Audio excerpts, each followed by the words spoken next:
Hi, this is Ajit Shukla. पहले की video में हम लोगों ने कार्बन के कुछ रिलेटेड टॉपिक को कवर कर लिया था, लेकिन आज के वीडियो में हम देखेंगे होमोलोगस सीरीज और सैचुरेटेड और अनसैचुरेटेड कार्बन। देखिए, कार्बोनेट कंपाउंड में ये एक सबसे ज्यादा इंपॉर्टेंट टॉपिक है। लोग क्या करते हैं, अधिकतर मिस कर देते हैं होमोलोगस सीरीज को पढ़ना, लेकिन एग्जाम में बहुत बार पूछ ली जाती है कि बताइए what do you mean about homologous series, explain homologous series.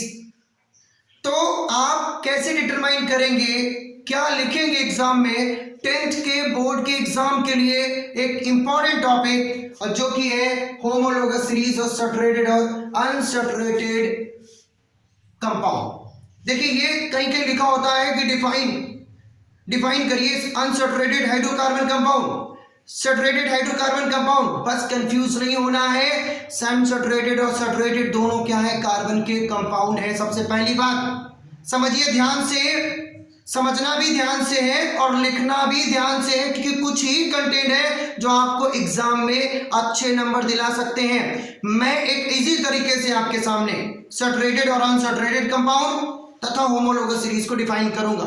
सबसे पहले बात करेंगे होमोलोगस सीरीज की। देखिए, क्या है कि कार्बन के कंपाउंड के पास एक फंक्शनल ग्रुप होता है और जब उस फंक्शनल ग्रुप के आधार पर कार्बन के कंपाउंड को अरेंज कर दिया जाए तो वो एक सीरीज बन जाती है और वो सीरीज ही आपकी होमोलोगस सीरीज होगी। सुनिए, organic compound having same functional formula, फिर से सुनिएगा, organic compound having same functional formula can be arranged in a series is known as homologous series. Definition ध्यान से देखिए, लिख भी लीजिए आप अपनी कॉपी पर। Organic compound having same functional formula, ऐसे ऑर्गेनिक कंपाउंड जिनके पास एक ही फंक्शनल फॉर्मूला होता है और उनको अरेंज किया जा सकता है एक सीरीज में, can be arrange in a series. देखिए सुनिए, organic compound having same functional formula can be arrange in a series is known as homologous series. और अभी तक तो क्या है कि हम ऑर्गेनिक कंपाउंड के बारे में जानते ही नहीं। कुछ बच्चे पहले से पढ़ चुके होंगे क्योंकि ये तो एंडिंग डेट है, तो आप ऑलरेडी ऑर्गेनिक कंपाउंड के बारे में जानते होंगे। अगर नहीं जानते तो बने रहिए, हम आपको सिखाएंगे कि ऑर्गेनिक कंपाउंड क्या है, कैसे कार्बन ऑर्गेनिक कंपाउंड बनाता है। चलिए बात करते हैं होमोलोगस सीरीज की डेफिनेशन के बारे में। जैसा कि आपने अभी जान लिया कि organic compound having same functional formula can be arranged in a series is known as homologous series. Note down कर लीजिए, लिख लीजिए अच्छे से, हो सकता है एग्जाम में आ जाए, इंपॉर्टेंट है। देखिए, बात करते हैं इसके एग्जांपल की। कैसे पता करें कि ऑर्गेनिक कंपाउंड एक सीरीज में अरेंज है? कैसे पता करें ऑर्गेनिक कंपाउंड एक सीरीज में अरेंज है? चलिए बात करते हैं, देखिएगा ध्यान से। आपके सामने मैं कुछ चीज बना रहा हूं, जैसे कि सबसे पहले आईपीएसी का सबसे पहला फंक्शनल ग्रुप आप जानते होंगे, एल्केन सबसे पहला फंक्शनल ग्रुप है। कौन है? एल्केन है। तो एल्केन का सफिक्स क्या होता है? एन। और फॉर्मूला क्या है? Single bond. यानी कार्बनिक कंपाउंड को, कार्बन से रिलेटेड कंपाउंड को अगर हम सिंगल बॉन्ड से जोड़ देंगे तो वो एल्केन फंक्शनल ग्रुप का फॉर्मूला होगा। किसका होगा? एल्केन फंक्शनल ग्रुप का फॉर्मूला होगा। सुनिएगा ध्यान से, एल्केन फंक्शनल ग्रुप का फॉर्मूला कौन है? जिनमें सिंगल बॉन्ड प्रेजेंट हो। सफिक्स क्या होगा? एक। अब देखिए, दो बातें सीखनी पड़ेंगी आपको।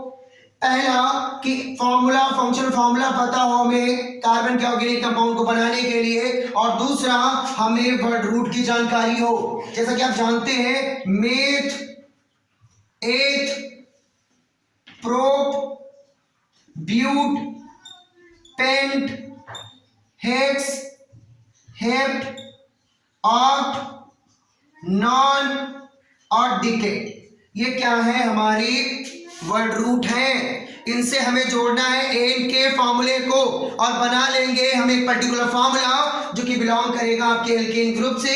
और अगर हम इनको एक सीरीज में मेंटेन करते हैं तो ये सीरीज ही हमारी होमोलोगस सीरीज कहलाएगी। सुनिएगा ध्यान से, ये सीरीज ही हमारी होमोलॉगस सीरीज कराएगी। सबसे पहले मेथ के साथ अगर हम मेन लगा लें तो जैसा कि हम जानते हैं कार्बन के आउटर सेल में 4 इलेक्ट्रॉन होते हैं, उसे 4 बॉन्ड की नीड होती है। कितने बॉन्ड की? 4 बॉन्ड की नीड होती है। तो कार्बन से रिलेटेड कंपाउंड में कार्बन को ध्यान में रखते हुए हमें 4 बॉन्ड लगाने पड़ेंगे। अगर किसी फार्मूले को हमें प्रिपेयर करना है तो कार्बन से रिलेटेड कंपाउंड में वहां 4 बॉन्ड लगाने पड़ेंगे। आइए लगाते हैं। क्या लगाएंगे हम? मेथ में लिख ले हम मेथ प्लस एन इक्वल हो जाएगा मेथेन, इक्वल हो जाएगा मेथेन। मेथेन में एक कार्बन है और एन का क्या है? सिंगल बॉन्ड है। अरेंज कर लीजिए 1 2 3 4 और हाइड्रोजन लगा लीजिए तो फॉर्मूला बन जाएगा CH4, सबसे पहला फॉर्मूला। दूसरा भी बना सकते हो, अगर एथ के साथ जोड़ लो, एथ प्लस एन इक्वल हो जाएगा एथेन और हाइड्रोकार्बन लगा लीजिए। कैसे? कार्बन 1 और 2 कार्बन। एथ में कितने कार्बन? 2 कार्बन। मेथ में 1 कार्बन, एथ में 2 कार्बन, प्रोप में 3, ब्यूट में 4, पेंट में 5, हेक्स में 6, हेप्ट में 7, ऑक्ट में 8, नॉन में 9 और डीके में 10। नंबर ऑफ कार्बन कितने हैं? 10 है। अब देखिएगा अगर हम एथ में जोड़ लें तो हमें कार्बन के फॉर्मूले को बनाने के लिए कार्बन में उपस्थित बॉन्डों का नंबर याद रखना पड़ेगा जो कि है 4। तो हम 1 2 3 4 1 2 3 4 और फॉर्मूला बना लेंगे। यहां पर बोला जाए बताओ एथ क्या है? तो एथ एक वर्ड रूट है। फॉर्मूला क्या बनेगा? CH3 और CH3 एक कॉमन का, यानी यहां पर एथेन का एक फॉर्मूला हो गया। अब दूसरा देखिएगा ध्यान से, ये तो कुछ ही है। अगर हम इसे एक सीरीज में अरेंज कर दें इन फॉर्मूले को, अगर हम एक सीरीज में अरेंज कर दें, हम पहले लिख दें मेथेन, फिर लिख दें हम एथेन और फिर लिख दें हम प्रोपेन। बात समझिए, प्रोपेन, फिर हम लिख दें ब्यूटेन, ब्यूटेन और फिर लिख दें हम पेंटेन में 5 कार्बन। देखिए अरेंज करते जाइए। मेथ में 1 है, एथ में 2 है, प्रोप में 3 है, ब्यूट में 4 है और पेंट में 5 है और फिर हम लिखते हैं पेंट के बाद आता है बेटा हेक्स और हेक्स में जोड़ दो एन। तो एक एन क्या है? एन हमारा सफिक्स है। एन क्या है? एन हमारा सफिक्स है। हमने जोड़ दिया 1 2 3 4 5 और एक ये 6। अब ये फॉर्मूला बन गया हेक्सेन का। किसका फॉर्मूला बना? हेक्सेन का फॉर्मूला बन गया। तो ये हो गया मेथेन, ये हो गया मेथेन, ये हो गया एथेन, ये हो गया प्रोपेन, ये हो गया ब्यूटेन, ये हो गया आपका पेंटेन, ये हो गया आपका हेक्सेन। तो ये क्या है? देखिए क्या लिखा था? Organic compound having same functional formula can be arranged in a series. ये सभी ऑर्गेनिक कंपाउंड है जिनके पास एक ही फंक्शनल फार्मूला है और ये सीरीज में अरेंज्ड है। बस यही है आपकी होमोलॉगस सीरीज। समझ में आई बात? यही है आपकी होमोलॉगस सीरीज। इससे इजी कहीं नहीं। बने रहिए और देखते रहिए कि किस तरह से आपका 10th एग्जाम, अगर आप इतनी पढ़ाई कर लेते हैं कुछ ही इंपॉर्टेंट टॉपिक, तो आप 10th एग्जाम में 75% 85% से भी ज्यादा मार्क गेन कर सकते हो जिन्होंने कुछ नहीं पढ़ा है। लेकिन पढ़ना ध्यान से है, पढ़ाई ध्यान से करनी है। सुनिएगा ध्यान से। ये तो आपका होमोलॉगस सीरीज हो गया। अब बात करते हैं सैचुरेटेड और अनसैचुरेटेड हाइड्रोकार्बन की। सैचुरेटेड और अनसैचुरेटेड हाइड्रोकार्बन की, सुनिएगा ध्यान से। सैचुरेटेड और अनसैचुरेटेड हाइड्रोकार्बन की, सैचुरेटेड और अनसैचुरेटेड हाइड्रोकार्बन की, तो वो है हमारे सामने। क्या है कि सैचुरेटेड सैचुरेटेड होते हैं जो सिंगल बॉन्ड कंसिस्ट करें।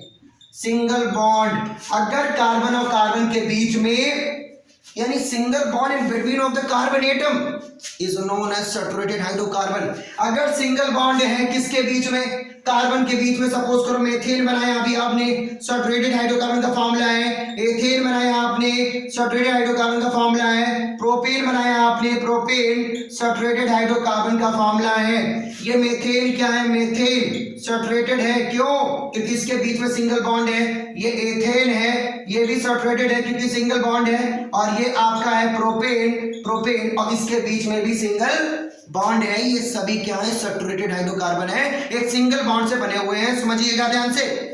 दूसरा अनसैचुरेटेड क्या है, अनसैचुरेटेड क्या है, देखिए मैंने बोर्ड पे एक डेफिनेशन लिखी हुई है, आप लिख सकते हैं अपनी जानकारी के लिए कि अनसैचुरेटेड का ऐसे compound such compound of carbon having double और ट्रिपल बॉन्ड, एक्सेंट में लिखा डबल और ट्रिपल बॉन्ड, ऐसे कार्बन के कंपाउंड जिनके पास डबल और ट्रिपल बॉन्ड होता है, किसके बीच में, कार्बन एटम के बीच में क्या है, डबल और ट्रिपल बॉन्ड है, तो हाइड्रोकार्बन कैसा है, अनसैचुरेटेड फॉर्म का है। अगर बोल दिया जाए कार्बन और कार्बन के बीच में सिंगल बॉन्ड है, बताओ हाइड्रोकार्बन कैसा है, आपका आंसर आना चाहिए सैचुरेटेड। अगर कार्बन और कार्बन के बीच में डबल और ट्रिपल बॉन्ड है, बताओ हाइड्रोकार्बन कैसा है, तो आंसर आना चाहिए अनसैचुरेटेड। बस यही तो आंसर है और यही तो एग्जांपल है। जैसे एग्जांपल नंबर 1 हम क्या लिखे, मेथ के साथ अमीन लगा नहीं सकते। अब देखो मैं डबल बॉन्ड लाना, ट्रिपल बॉन्ड, दो ग्रुप और है, एक होता है एल्कीन और एक होता है बेटा एल्काइन। एल्कीन और एल्काइन, एल्कीन में आता है डबल बॉन्ड, एल्काइन में आता है ट्रिपल बॉन्ड। आइन क्या इसका सफिक्स है, इन क्या इसका सफिक्स है।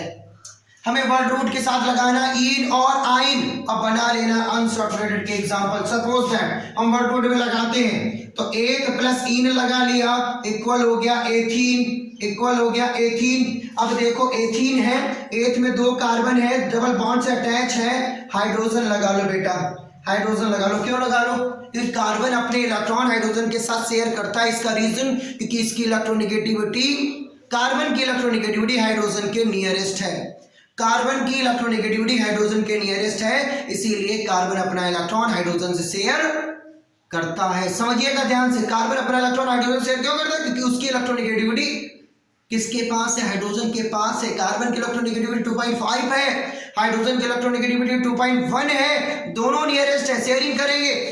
अब देखिए फॉर्मूला क्या बन गया, एथीन। एथीन क्या है, एक अनसैचुरेटेड कंपाउंड है, क्योंकि कार्बन और कार्बन के बीच में डबल और ट्रिपल बॉन्ड हो। अब दूसरा देख लीजिए, बात करें प्रोपीन की, प्रोपीन की तो क्या लगाएंगे CH3C और डबल बॉन्ड लगा लो बेटा, CH2 कर लो या CH कर लो। तो ये फॉर्मूला क्या बन गया, ये फॉर्मूला क्या बन गया, प्रोपीन का। किसका बना, प्रोपीन का। और प्रोपीन भी एक क्या है, अनसैचुरेटेड हाइड्रोकार्बन है। अगर बात करें एल्काइन के ग्रुप की, एल्काइन के ग्रुप की, तो हम क्या करेंगे, हम क्या करेंगे, एल्काइन के ग्रुप को लिख लो, डिफाइन कर लीजिए। एल्काइन के ग्रुप को डिफाइन कर लीजिए, कैसे, आपके सामने क्या है, देखिए आपने एथ में लगा लिया, एथ में लगा लिया, आइन में में लगा नहीं सकते, क्यों, क्योंकि हाइड्रोजन सिंगल बॉन्ड के लिए एलिजिबल नहीं होता, हाइड्रोजन ट्रिपल बॉन्ड के लिए एलिजिबल नहीं होता। हाइड्रोजन के पास सिर्फ एक ही बॉन्ड है, वो एक ही बॉन्ड से शेयर करेगा, इसीलिए हम हाइड्रोजन के साथ यानी मेथ के साथ, मेथ वर्ड रूट के साथ हम आइन नहीं लगा सकते, क्योंकि मेथ अधिकतर जुड़ेगा किसके साथ, हाइड्रोजन के साथ, और उसके पास तो ट्रिपल बॉन्ड की कैपेसिटी ही नहीं है, तो कैसे जुड़ पाएगा। तो देखिए एथ प्लस आइन, एथ में 2 कार्बन है, ट्रिपल बॉन्ड लगा लो। जैसा हम जानते हैं कार्बन को 4 इलेक्ट्रॉन, 4 बॉन्ड की जरूरत होती है, 4 इलेक्ट्रॉन की जरूरत होती है अपनी आउटर कंप्लीट करने के लिए। जैसा कि लुईस ने बताया कि प्रत्येक एटम इलेक्ट्रॉन को शेयर, लॉस, गेन सिर्फ और सिर्फ अपनी आउटर कंप्लीट करने के लिए करता है। बात समझ में आ रही है। तो ये फॉर्मूला आपका अनसैचुरेटेड क्यों है, क्योंकि यहां पर डबल और ट्रिपल बॉन्ड है। तो सैचुरेटेड कौन, ऐसे याद कर लो, ट्रिक से याद कर लो, सैचुरेटेड कौन, सैचुरेटेड कौन जिसके पास सिंगल बॉन्ड है वो सैचुरेटेड। अनसैचुरेटेड कौन, जिसके पास डबल और ट्रिपल बॉन्ड है। एक एग्जांपल लिख लो मेथेन का, एक एग्जांपल लिख लो किसका, CH triple bond CH, ethyne का CH2 double bond CH2, ethene का, और यहां लिख लो एथेन का। तो ये सब एग्जांपल क्या है आपके, ये सैचुरेटेड के, ये अनसैचुरेटेड, बस कंप्लीट हो गया। छोटा सा टॉपिक समझने में आप लगेगा आपको बहुत सारा बड़ा है, लेकिन कुछ नहीं है, थोड़ा सा है, बस समझ जाइए, हल्के में समझ जाइए। देखिए मैंने कुछ आइडेंटिकल पॉइंट लिखे हुए हैं, किनके लिए, जो बच्चे अच्छे से तैयारी कर चुके हैं उनके लिए मैंने कुछ आइडेंटिकल पॉइंट लिखे हुए हैं, क्योंकि आईपीएससी बनाने के टाइम उनको याद नहीं रहता और वो आईपीएससी गलत कर देते हैं। कुछ आइडेंटिकल पॉइंट 2 मिनट लूंगा आपके। देखिए सबसे पहले आप आईपीएससी बनाए तो सबसे पहले लॉन्गेस्ट चेन फाइंड करें, कितनी भी बड़ी चेन क्यों ना हो, सबसे पहले लॉन्गेस्ट चेन फाइंड करिए। दूसरी बात लोवेस्ट नंबर देखिए, लोवेस्ट, अभी एग्जांपल दूंगा, लोवेस्ट नंबर देखिए, अल्फाबेटिकल ऑर्डर में अरेंज करिए, सभी नाम लिखने हैं without space, without space. IPSC बनाने के टाइम ये सब याद रखिए कि जो नाम आप बनाओगे उनमें कोई स्पेस नहीं होगा, बिना स्पेस के नाम लिखोगे। जैसे सपोज दैट ये लिखा है। नंबर थर्ड, कुछ आइडेंटिकल सब्स्टिट्यूट हैं, उनको सेपरेट करने के लिए कॉमा वर्ड का उपयोग करें। जैसे कि यहाँ दिया गया एक नाम मैंने लिखा है नंबर 1 पे, आप क्या लिखोगे? ऐसे यहाँ मान लो 1 या 2 है या 3 है या 4 है या 5 है। नंबर देखो किधर से काउंटिंग होनी है, आगे से होनी कि पीछे से होनी है। काउंट करने के लिए क्या करना है आपको? काउंट करने के लिए क्या करना है आपको? अगर देखो लोवेस्ट नंबर ढूंढना है, यहाँ पर 2 है और यहाँ 4 है, 2 बार है। 2 पे कार्बन का बॉन्ड लगा है, 4 पे लगा है, तो हमें लोवेस्ट नंबर फाइंड करना है। हम क्या करेंगे? 2 4 पहले हमने इधर से नंबरिंग किया, इधर से नंबरिंग करें 1 2 3 4 5। अब देखो 2 पे है फिर 4 पे, यानी दोनों सेम है। 2 पे है पहला, दूसरा 4 पे, दोनों सेम है। नंबरिंग इधर से भी हो सकती है, इधर से भी हो सकती है। बात समझ रहे हो? अल्फाबेटिकल ऑर्डर में लगाना है, इसलिए ध्यान रखिएगा, ध्यान रखिए मेरी बात। समझ में आ रही मेरी बात? चलिए यहाँ पर हम नाम क्या बना सकते हैं? यहाँ नाम हम बना सकते हैं आपका, सुनिएगा ध्यान से, 1 2 इधर वाली नंबरिंग कर लो आप, तो नाम होगा बेटा 2,4 डैश डाइमेथिल और 1 2 3 4 5 है पेंटेन कर देंगे, डाइमेथिल पेंटेन। अब क्या नहीं बना सकते?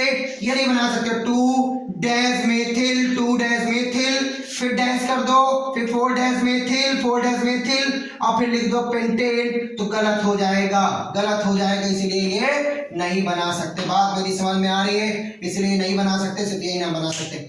यहाँ पर लिखा है लोवेस्ट नंबर फाइंड करने के लिए, तो अगली वीडियो में हम आपको इससे भी ज्यादा बताएंगे।